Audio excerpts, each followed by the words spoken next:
مضطرب اضطرب سے اسم فاعل کا صیغہ ہے، اضطرب یضطرب اضطرابا فہو مضطرب۔ اس کا معنی ہے کسی معاملے کا خلل پذیر ہونا، نظام کا خراب ہو جانا۔ یہ اصل میں اضطراب الموج سے اخذ کیا گیا ہے۔ یہ اس وقت بولا جاتا ہے جب موج کی حرکت زیادہ ہو جائے اور موجیں ایک دوسرے سے، پانی کی جو موجیں ہیں سمندر کی، ایک دوسرے سے ٹکرانے لگے، اس وقت بولتے ہیں اضطراب الموج، موجوں میں اضطراب آ گیا، ان میں حرکت آ گئی ہے۔ اس کی اصطلاحی تعریف: وہ حدیث جو ایسے مختلف الفاظ اور اسانید سے مروی ہو جو قوت میں مساوی اور برابر ہوں۔ ایک حدیث بہت ساری سندوں سے مروی ہو لیکن وہ ساری سندیں جو ہیں وہ قوت کے اعتبار سے برابر ہو۔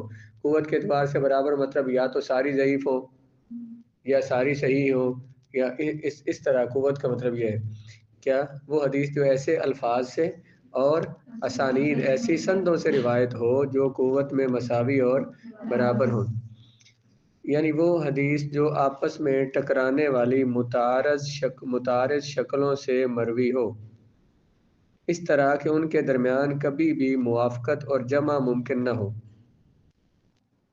نہیں، یہ اس طرح پچھلی تعریف میں تعریف جو کہا نا کہ وہ حدیث جو ایسے مختلف الفاظ سے اور اسانید سے مروی ہو جو قوت و مساوی و برابر ہو۔ یہ ہے کہ مثلا ایک حدیث میں دو مختلف صفات ایسی پائی ہیں جو برابر ہو، یعنی کسی کو دوسرے پر ترجیح نہ دی جا سکتی ہو، لیکن ایک حدیث کی ایک سند صحیح ہے، دوسری سند ضعیف ہے، تو صحیح سند والی روایت کو تو لیا جا سکتا ہے نا۔ لیکن اگر ایک سند میں ایک اس کی سند ایسی ہے جو ضعیف ترین ہے، اور ایک جو ہے وہ اس میں جو اس کے مقابل ہے، جس کو یعنی جس کو آپ کہہ لیں موضوع کہہ لیں، یا اسی درجے کی ہے جس میں کسی کو ترجیح نہیں دی جا سکتی، آگے مزید اس کی تعریف مثال آتی ہے، پھر دیکھتے ہیں۔ وہ حدیث جو آپس میں ٹکرانے والی، آپس میں مخالف، متعارض کا معنی مخالف شکلوں سے مروی ہو، تو مخالف تب بھی بنتی ہے جب وہ ایک سند اس کی بہت اعلیٰ درجے کی ہو، یا اس میں بلکہ ایک سند میں ایسا معنی ہو، ایسا معنی بیان کیا جائے کہ جو معنی دوسری سند میں اس کے مخالف معنی بیان کیا جائے، اس طرح بھی مخالفت ہو سکتی ہے جن کو دونوں کو جمع نہ کیا جا سکتا ہو۔ یہ تمام روایات قوت میں بھی پہلی تمام کے برابر ہوں گی۔ اور دیکھیں آگے یہی بات کر رہے ہیں، کیا کہا بلا کہ حدیث میں آپس میں ٹکرانے والی ایک دوسرے کے مخالف، متعارض مخالف شکلوں سے مروی ہو، اس طرح کہ ان کے درمیان کبھی بھی موافقت اور جمع ممکن نہ ہو۔ ان کو دونوں حدیثوں میں موافقت کا مطلب کہ دونوں پر عمل کیا جا سکے، جمع کا مطلب بھی یہی ہے کہ دونوں حدیثوں پر بیک وقت عمل نہ کیا جا سکتا ہو۔ اس طرح سے وہ ایک دوسرے سے مخالف حدیثیں ہوں کہ ان پر ایک وقت میں دونوں پر عمل نہ ہو سکتا ہو، اور یہ تمام روایات قوت میں بھی تمام پہلوؤں سے برابر ہوں۔ مثلا دو صحیح حدیثیں ہیں، دو حدیثیں دونوں صحیح ہیں، لیکن ایک میں جو حکم ہے دوسری میں اس کے بالکل مخالف ہے، دونوں پر عمل نہیں ہو سکتا۔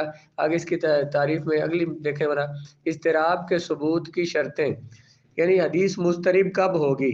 مضطرب جب ہوگی جب اس میں دو شرائط موجود ہوں، دو شرائط جس میں نہ پائی جائیں۔ حدیث کی روایات میں ایسا اختلاف ہو کہ ان میں جمع اور تطبیق ناممکن ہو۔ حدیث کی دو روایات ایسی ہوں، اس طرح سے ایک دوسرے کے سے مختلف ہوں کہ ان کو جمع نہ کیا جا سکتا ہو، دونوں پر ایک وقت میں عمل نہ ہو سکتا ہو۔ قوت میں وہ روایات اس طرح برابر ہوں کہ ایک کو دوسرے پر، کسی کو دوسرے پر ترجیح دینا بھی ممکن نہ ہو۔ لیکن اگر دو حدیثیں ہیں اور دونوں کے معنی تو مختلف ہیں لیکن دونوں صحیح حدیث ہے، تو اب آپ کس کو، اگر تو ایک درجے میں زیادہ ہو ایک کم ہو تو جو زیادہ درجے والی ہوتی ہے اس پہ عمل کرتے ہیں، دوسری کو چھوڑ دیتے ہیں۔ تو اگر دونوں کے معنی بھی ایک دوسرے کے مخالف ہیں اور درجے میں بھی دونوں برابر ہیں تو کسی ایک کو چھوڑ کر دوسری پر عمل کر دیا جائے، ایسا بھی نہیں ہو سکتا۔ قوت میں وہ روایات اس طرح سے برابر ہوں کہ ایک کو دوسری پر ترجیح دینا ممکن نہ ہو۔ قوت سے مراد درجہ میں برابر ہو، لیکن جب ایک روایت کو دوسری پر ترجیح حاصل ہو یا مقبول صورت میں ان کے درمیان تطبیق ممکن ہو تو حدیث سے اضطراب والی صفت زائل اور خامی زائل ہو جائے گی۔ کیا کہا کہ حدیثیں دونوں درجہ میں اس طرح کی ہوں کہ کسی ایک کو دوسرے پر ترجیح نہ دی جا سکتی ہو۔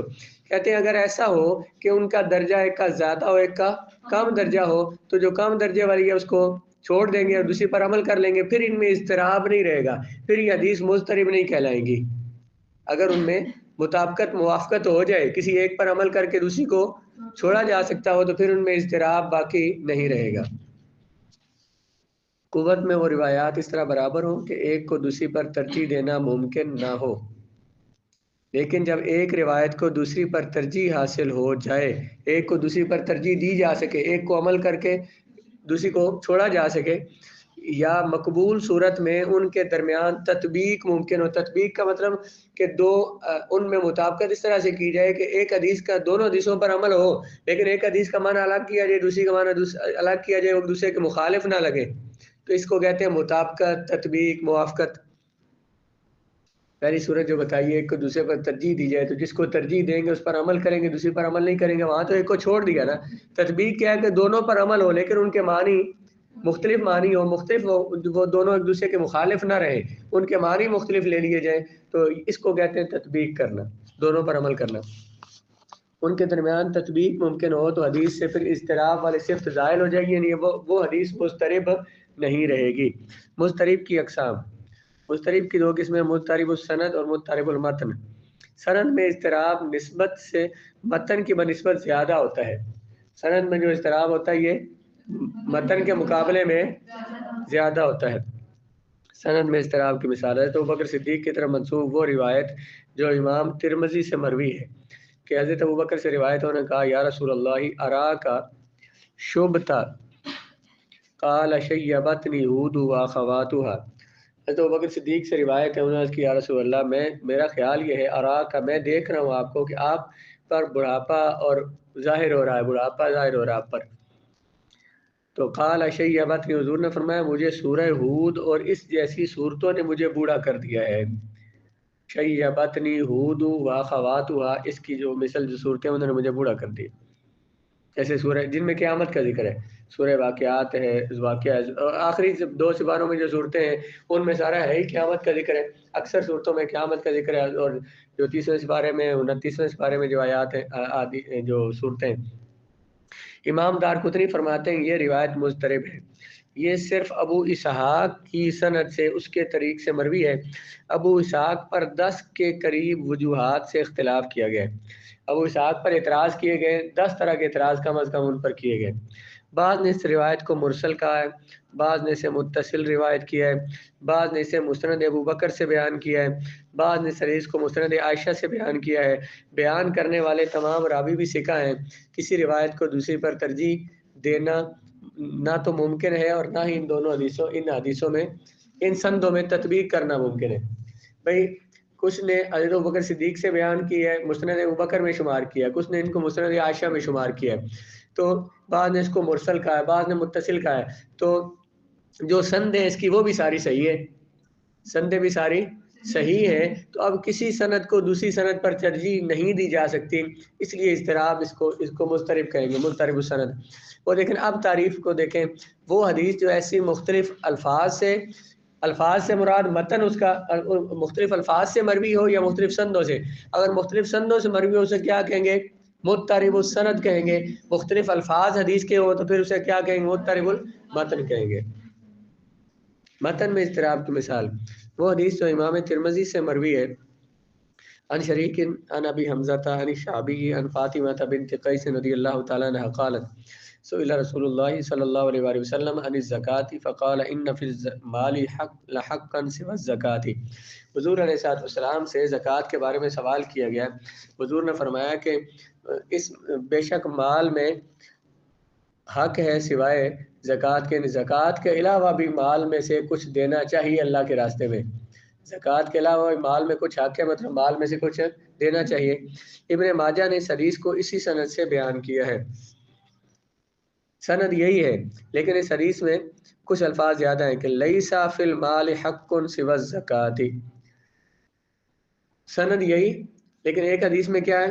بے شک مال میں زکوٰۃ کے علاوہ اور حق بھی ہیں اللہ کے جو دینے ہیں تم نے، اور اسی سند سے روایت ہے اور اس میں کیا لفظ ہیں کہ زکوٰۃ کے علاوہ کوئی اور حق نہیں ہے جو اللہ کا تم نے دینا ہے۔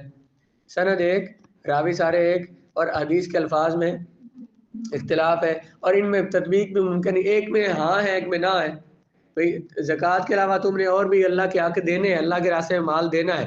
دوسری حدیث، اسی حدیث میں کیا ہے کہ زکوٰۃ کے علاوہ کچھ نہیں دینا. تو ان دونوں کو کسی طرح بھی تطبیق ممکن نہیں ہے. بھئی ایک پر عمل کریں دوسری کو چھوڑ دیں، کیونکہ سند کے اعتبار سے وہ درجے کے اعتبار سے برابر ہے. اور یہ بھی نہیں ہو سکتا کہ ایک حدیث کا معنی اور لیں دوسری کا معنی اور اس میں تطبیق ہو سکے، دونوں ممکن نہیں ہے. یہ ایسا اضطراب ہے جس میں کسی تعویل کی کوئی گنجائش نہیں ہے. اضطراب واقعہ کس سے ہوتا ہے؟ کبھی تو ایک راوی سے اضطراب واقعہ ہوتا ہے اس طرح کہ وہ حدیث کو مختلف انداز میں بیان، اسالیب، اسلوب کی جمع اسلوب کہتے ہیں انداز کو، وہ مختلف طریقوں سے مختلف انداز سے حدیث بیان کرتا ہے، مختلف طریقوں سے حدیث بیان کرتا ہے ایک ہی راوی، تو اس کی روایت میں اضطراب آ جاتا ہے. کبھی راویوں کی ایک جماعت سے اضطراب ہوتا ہے، اس طرح کہ ان میں سے ہر ایک حدیث کو ایسے طریقے سے بیان کرتا ہے جو دوسرے کے طریقے سے مختلف ہوتا ہے، دوسرے کی روایت سے مختلف ہوتا ہے. ہر ایک حدیث کو ایسے طریقے سے ایسے الفاظ سے بیان کرتا ہے جو دوسرے کی روایت سے، اس طرح اضطراب ہو جاتا ہے. کبھی اضطراب ایک ہی راوی سے ہوتا ہے کہ وہ ایک حدیث کو 2 دفعہ بیان کرتا ہے لیکن مختلف انداز میں اور اس میں مطابقت ممکن نہیں ہوتی. اور کبھی مختلف راوی جو ایک حدیث کو بیان کر رہے ہوتے ہیں اور ان میں مطابقت نہیں ہو سکتی، جو روایت جو طریقے جو حدیث کے الفاظ ایک دوسرے کے مخالف ہوتے ہیں. مضطرب کے ضعیف ہونے کا سبب، جو حدیث مضطرب ہوتی ہے اس کو ضعیف کہتے ہیں. کیوں؟ مضطرب روایت کے ضعف کا ضعیف ہونے کا سبب یہ ہے کہ اضطراب راویوں کے ضابط نہ ہونے کو بتاتا ہے. اضطراب سے کیا پتہ چلتا ہے کہ اس کے راوی ضابط نہیں ہیں، ان کا حافظہ صحیح نہیں ہے. جب بات مختلف کر رہے ہیں، ایک ہی راوی 2 مختلف باتیں کر رہا ہے، ایک ہی حدیث بیان کر رہا ہے اور ایک جگہ اور بیان کرتا ہے دوسری اور بیان کرتا ہے، اس کا مطلب ہے اس راوی کا، کسی ایک راوی کا حافظہ صحیح نہیں ہے. جب حافظہ اس کا صحیح نہ ہو تو یہ اس پر اعتراض ہوتا ہے، شیطان میں آیا یہ، اس وجہ سے اس حدیث کو مضطرب کہا گیا ہے. اس پر حافظ ابن حجر الاسقلانی، احمد بن محمد بن حجر اسقلانی کی کتاب ہے المقتضى